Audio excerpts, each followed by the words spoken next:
How is it possible that China is acquiring Nvidia chips despite the US ban?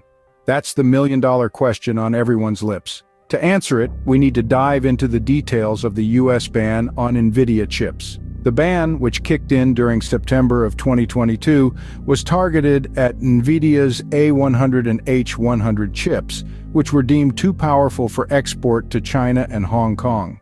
The slower A800 and H800 chips, developed specifically for the Chinese market, were also banned a month later. So, why the ban? These Nvidia chips are not your average semiconductors. They're graphic processing units, far superior to rival products for AI work, as they can efficiently process colossal amounts of data needed for machine learning tasks. This superiority made Nvidia command a staggering 90% share of China's AI chip market before the ban. The US government's fear was that these chips could fuel breakthroughs in AI and sophisticated computers for China's military.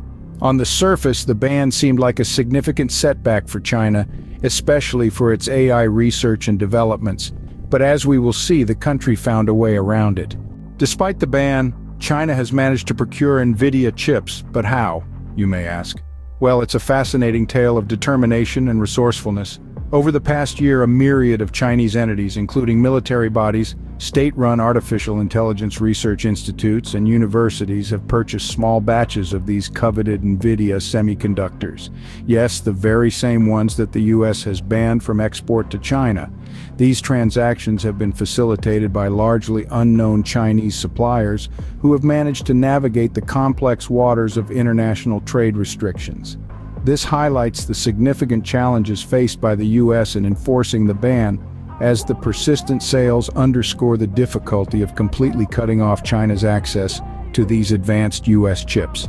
These chips are not just any chips, but they are the driving force behind potential breakthroughs in AI and sophisticated computers for China's military. The stakes are high and the demand is relentless. But here's the interesting part. Buying or selling high-end US chips is not considered illegal in China. Publicly available tender documents even show that dozens of Chinese entities have bought and received Nvidia semiconductors since the restrictions were imposed. Among these are the A100 and the more powerful H100 chip, whose exports to China and Hong Kong were banned in September 2022, as well as the slower A800 and H800 chips Nvidia developed for the Chinese market, but were also banned in October the same year. However, the question that remains unanswered is this: where are these chips coming from? None of the purchasers mentioned have responded to requests for comment. A review found neither Nvidia nor retailers approved by the company were among the suppliers identified. The mystery deepens, but one thing is clear. It turns out that buying or selling high-end US chips is not illegal in China. But where are the chips coming from? The chips are banned, yet they keep appearing in China. The question is, where are they coming from? It's a riddle that's been puzzling many. It appears that in the wake of the US restrictions, an underground market for these coveted chips has emerged in China. This shadowy marketplace is not your typical Silicon Valley tech fair. It's a nebulous network of suppliers and buyers, all dancing around the stringent US export laws. So how do these chips find their way into the Chinese market? Well, there are a couple of theories. One possibility is that Chinese vendors snatch up excess stock after Nvidia ships large quantities to big US firms. It's not unusual for overstock to find its way into the gray market, where eager buyers are ready to pay a premium for these high-end chips. Another theory is that these chips are imported through companies incorporated in places like India, Taiwan, and Singapore. It's a bit like a tech version of the old shell game. The chips are shipped to these countries only to be rerouted to China. It's a roundabout way of doing business, but it seems to be working. However, the suppliers of these chips remain shrouded in mystery. Our investigation found that neither Nvidia nor retailers approved by the company were among the suppliers identified. So who are these mysterious vendors? We reached out to 10 of the suppliers listed in tender documents, including those mentioned in this article. Unfortunately, none of them answered. This clandestine trade of Nvidia chips is a testament to their demand and the lengths to which entities are willing to go to acquire them. Despite the US curbs and the development of rival products from companies like Huawei, Nvidia's chips are still seen as the gold standard for AI work.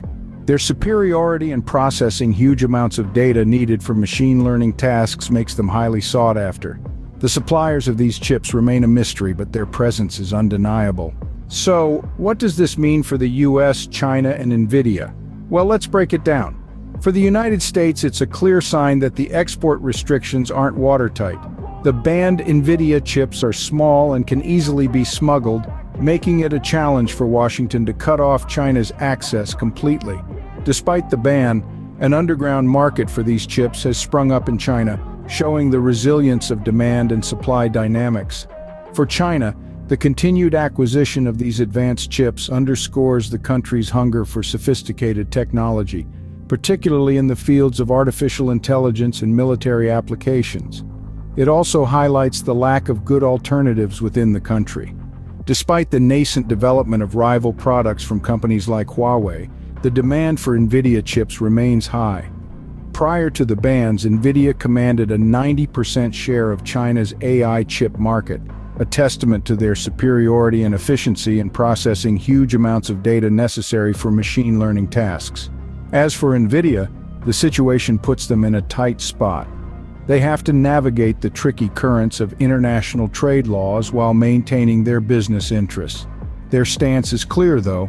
They've stated their compliance with all applicable export control laws and have expressed their commitment to take immediate and appropriate action if they learn of any unlawful resales to third parties. U.S. authorities, on their end, have pledged to close loopholes in the export restrictions and have moved to limit access to the chips by units of Chinese companies located outside China. But as Chris Miller, professor at Tufts University and author of Chip War: The Fight for the World's Most Critical Technology, aptly puts it, it's unrealistic to think U.S. export restrictions could be completely effective given that chips are small and can easily be smuggled. As we can see, the battle over chips is far from over. As long as demand exists, supply finds a way.